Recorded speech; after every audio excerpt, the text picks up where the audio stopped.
Dans l'album de Piste Verte aujourd'hui, une balade au bord de la rivière, dans l'Orne, pour découvrir deux espèces. Une plante, l'ombilique des rochers, une vivace que l'on appelle aussi nombril à cause de la forme particulière de ses feuilles, et un animal, un petit crustacé qui est associé à la gastronomie, c'est l'écrevisse.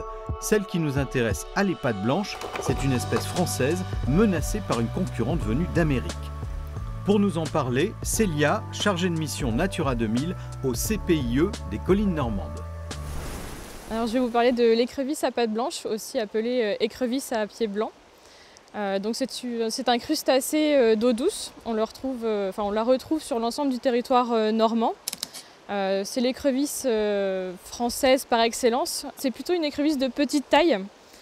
Donc elle fait entre 12 et 13 cm avec un poids moyen entre 90 et 100 grammes. Elle est plutôt vert bronze à gris avec la face ventrale pâle, d'où son nom écrevisse à pattes blanches. Alors l'écrevisse à pattes blanches vit dans les cours d'eau.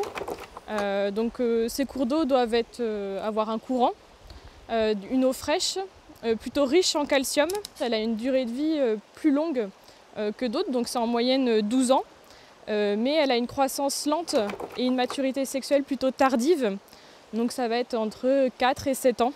Elle a une ponte qu'une fois par an par rapport à d'autres qui peut être plusieurs fois et n'a que peu d'œufs, une centaine d'œufs à chaque fois. Elle est détritivore.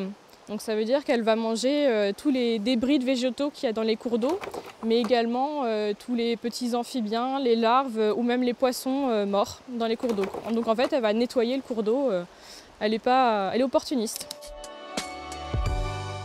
Alors l'écrevisse à pattes blanches était vraiment présente en Normandie, donc vraiment partout. Maintenant, depuis quelques dizaines d'années, maintenant, elle est en fort déclin à cause de 5 facteurs. Donc le premier, c'est forcément la détérioration de leur milieu, mais également avec les pollutions chimiques, organiques. Donc ça, c'est le deuxième facteur, à cause de la pêche qui est maintenant interdite. La présence d'espèces invasives, d'autres écrevisses qui ont été introduites dans les cours d'eau, qui ne sont pas originaires de France, et à cause de maladies. Donc il y a deux maladies principales. C'est la peste des écrevisses et la maladie de la porcelaine. Donc la peste des écrevisses, elle est transportée par les écrevisses introduites, donc les américaines.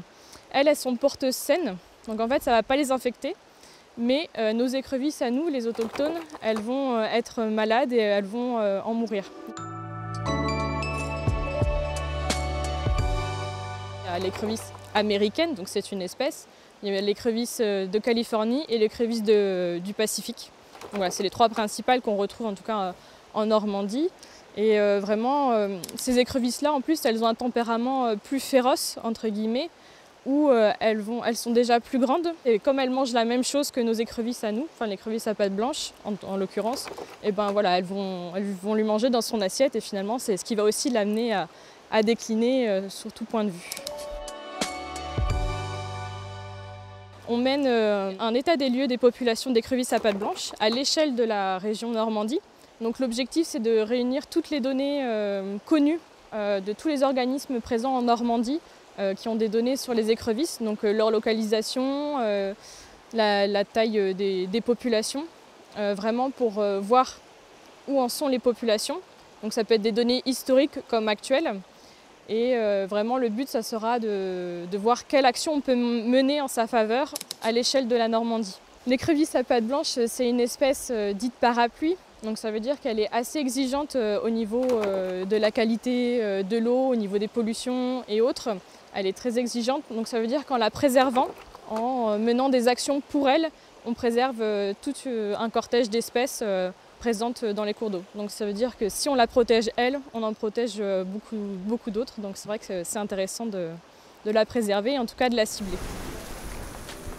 Au bord de la rivière se plaît l'ombilique des rochers.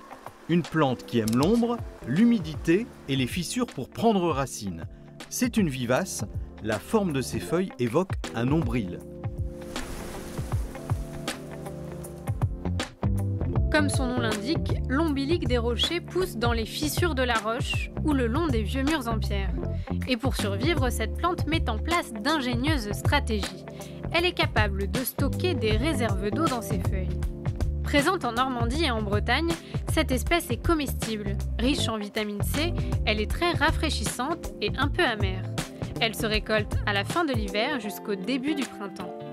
L'ombilic des rochers a aussi une vertu apaisante. Autrefois, elle était appliquée en cataplasme sur les plaies ou les brûlures pour calmer la douleur. Le creux, au centre des feuilles circulaires, dessine comme un nombril. C'est pourquoi cette plante est aussi appelée le nombril de Vénus. Les plantes raffinées sont très souvent associées à cette déesse, car au Moyen-Âge, l'ombilic des rochers entrait dans la composition des philtres d'amour.